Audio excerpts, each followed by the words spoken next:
In today's video, we continue where we left off. In the previous video, we tore down the bike and found some rusty hardware, and I placed it in a bath of Evapo-Rust. Let's see how the rusty hardware turned out.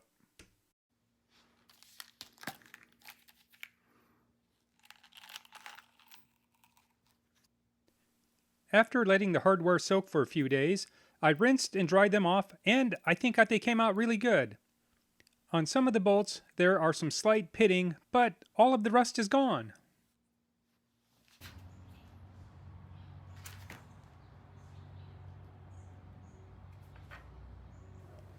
After replacing the rim tape and inflating the old inner tube on the front wheel, I was surprised that it held air.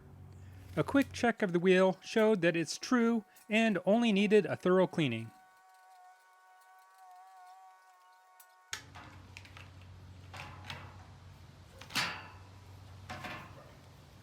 The rear wheel was true as well. I'm not sure this bike was even ridden that much. Too bad whoever had it in the past kept it outside in the rain.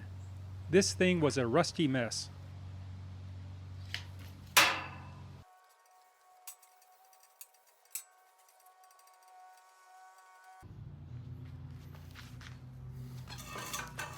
Next, I focus my attention on the handlebars and stem. They show signs of surface rust. Here's a trick I found that works well.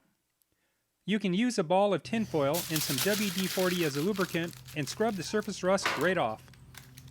The tinfoil is harder than the rust and softer than the steel on the handlebars and stem, so the rust almost wipes right off.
With the hardware and handlebars cleaned up, I now turn my attention to the frame. The paint is in pretty good shape, but I want to make it pop. So I use a three-step process. The first step is to degrease the frame with some isopropyl alcohol. This cleans off any contamination I may have missed while cleaning the frame.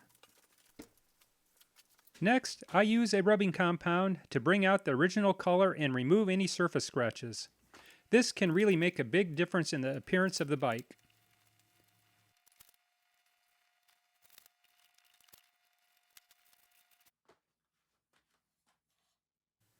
Lastly, I apply automotive wax for a nice and shiny smooth finish.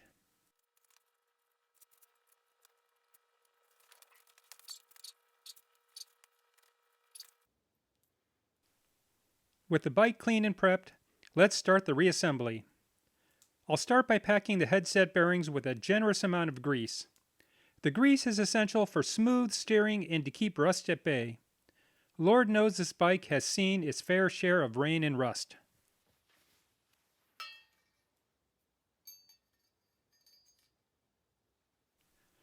With the bearings packed with grease, it's time to install the fork. I'll slide it up through the head tube and secure it by screwing on the top bearing race.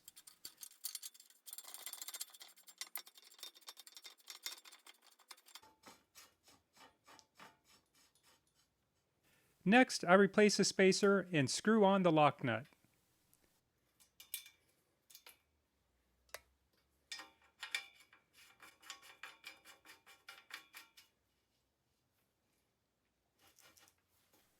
Finally, I tighten the lock nut down making sure everything turns smoothly.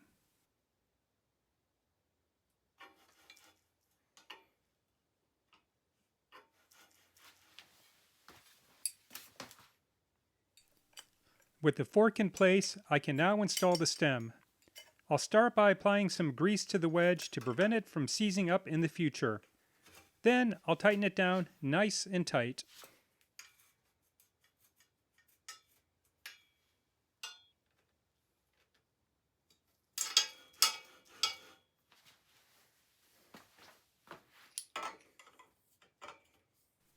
Now I can install the handlebars. First, I place the bars in place. Then I attach the plate that secures everything in place with 2 bolts. Lastly, I tighten everything down nice and tight.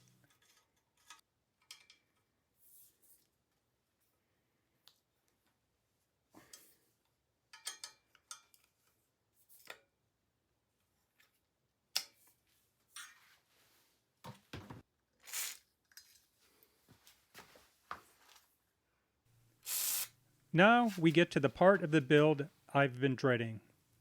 The bottom bracket was really rusted.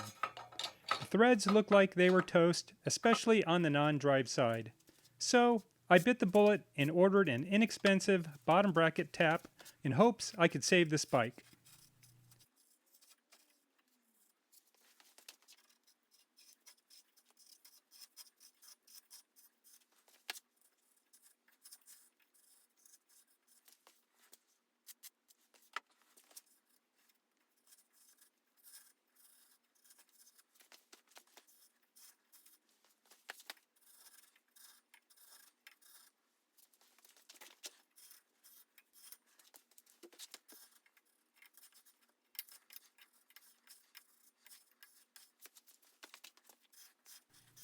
And here's the moment of truth. The tap on the non-drive side would only go in about 5 or 6 threads, give or take.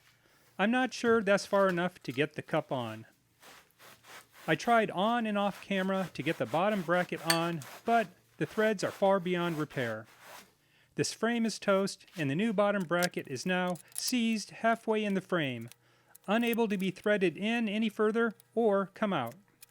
Such is the life of an amateur bike mechanic. This is the first bike that I was not able to save in the 3 years I've been doing this on YouTube.